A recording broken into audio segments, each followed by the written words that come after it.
చోటబాయి బమ్మర్దికి 1150 కోట్ల కాంట్రాక్టు బడేబాయి ఇస్తాడు.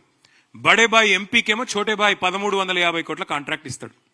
చోటేబాయి మంత్రి సంవత్సరం తర్వాత కూడా కనీసం ప్రెస్లకెళ్ళి బయటికి చెప్తలేడు. చోటేబాయి ఏం చేసిండు? బడేబాయి ఇషారా మీదకెళ్ళి సిబిఐకి అప్పచెప్పిండు కాళేశ్వరం. సిబిఐని రాహుల్ గాంధీ ఏమో బూతులు తిడతాడు, మరి రేవంత్ రెడ్డి ఏమో సిబిఐకి అప్పచెప్తున్నాడు. ఇంతకంటే చోటేబాయి బడేబాయి బంధానికి నిదర్శనం ఏం కావాలి మీకు? ఇంకొక మాట నేను అడిగేది, వక్ఫ్ అమెండ్మెంట్ బిల్లు పార్లమెంట్లో బీజేపీ ప్రవేశపెట్టింది. మేము దాన్ని వ్యతిరేకించినాం, వ్యతిరేకంగా ఓటేసినాం. రాజ్యసభలో మాకు 4 ఓట్లుంటే 4 వ్యతిరేకంగా వేసినాం. మొత్తం అయినప్పటికీ బీజేపీకి బలం ఉంది కాబట్టి, ఎన్డీఏకి బలం ఉంది కాబట్టి వాళ్ళు బిల్లు పాస్ చేశారు. పాస్ చేసినాక 28 రాష్ట్రాలు ఉంటే భారతదేశంలో ఫస్ట్ గవర్నమెంట్ వక్ఫ్ అమెండ్మెంట్ బిల్లు వెంటనే అమలు చేయాలని జీవో తెచ్చిన ఫస్ట్ గవర్నమెంట్ చోటేబాయి గవర్నమెంట్.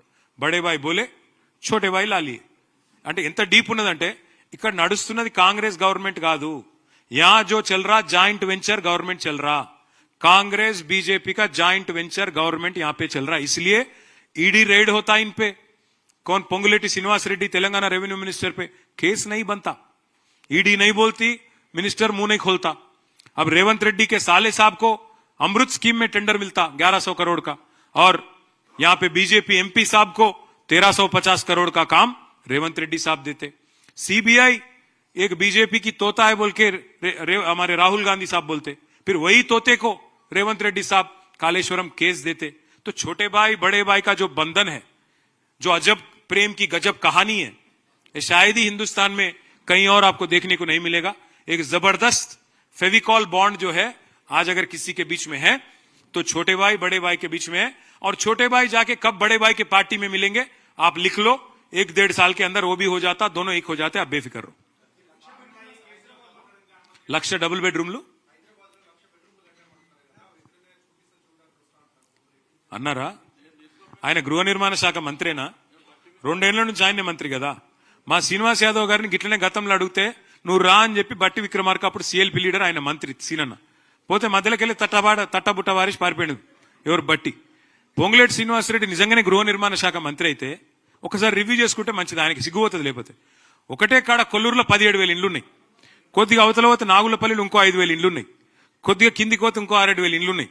ఒక్కసారి చూసుకుంటే మంచిది. ఎందుకంటే ఆయన గృహ నిర్మాణ శాఖ మంత్రి, మాట్లాడేటప్పుడు అజ్ఞాన ప్రదర్శన చేయకుంటే ఆయనకే మంచిది. అంటే ఎంత అజ్ఞాని రేవంత్ రెడ్డి అని చెప్పడానికి ఇది ఒక ఉదాహరణ. ఫార్ములా ఈ కేసులో ప్రాసిక్యూషన్ కి అనుమతి కోరిండ్రు గవర్నర్ను. ప్రాసిక్యూషన్ గవర్నర్ ఇప్పుడు అనుమతి ఇచ్చిండు. ప్రాసిక్యూషన్ కి అనుమతి ఇచ్చుడు అంటే ఏంది? నన్ను ప్రాసిక్యూట్ చేయమనే కదా. ఇక మళ్ళీ ఛార్జ్ షీట్ వేసినాక మళ్ళీ ఆయన దగ్గరికి ఎందుకు పోవాలి? అసలు విషయం లేదు కాబట్టి, ఛార్జ్ షీట్ లో అసలు విషయమే లేదు కాబట్టి, అదొక తుపేలు లొట్టపీస్ కేసు కాబట్టి దాన్ని ఏం చేసిండు? తీసుకుపోయి మళ్ళీ గవర్నర్ దగ్గర పెట్టినట్టు పెట్టిండు. దమ్ముంటే రా, అరెస్ట్ చేయి. నేను వద్దంటున్నా. ఏం చేసిందో తప్పు, రా ముంగటికి రా. నేను మళ్ళీ చెప్తున్నా, రేవంత్ రెడ్డి నువ్వు మగవను అయితే, మగ పుట్టుక ఉడితే జరావురు, మగ పుట్టుక ఉడితే రేవంత్ రెడ్డి అనేటోడు నేను అడుగుతున్నా, దా లైవ్ కెమెరాలో ముంగట కూర్చుందాం. నాకో లై డిటెక్టర్ టెస్ట్, నీకో లై డిటెక్టర్ టెస్ట్ పెట్టుకుందాం. ఏసీబీ ఎంక్వైరీ నీ మీద ఉంది, నా మీద ఉంది, ఇద్దరం అది పెట్టుకుందాం, కూర్చుందాం. ఎవడు నిజాయితీ పరుడో ఎవడు దొంగనో మొత్తం దేశం చూస్తుంది. దా మగవను అయితే మగ పుట్టుక ఉడితే రా అని చెప్పి రేవంత్ రెడ్డిని సవాల్ చేస్తుంది. ఓకేనా? Thank you.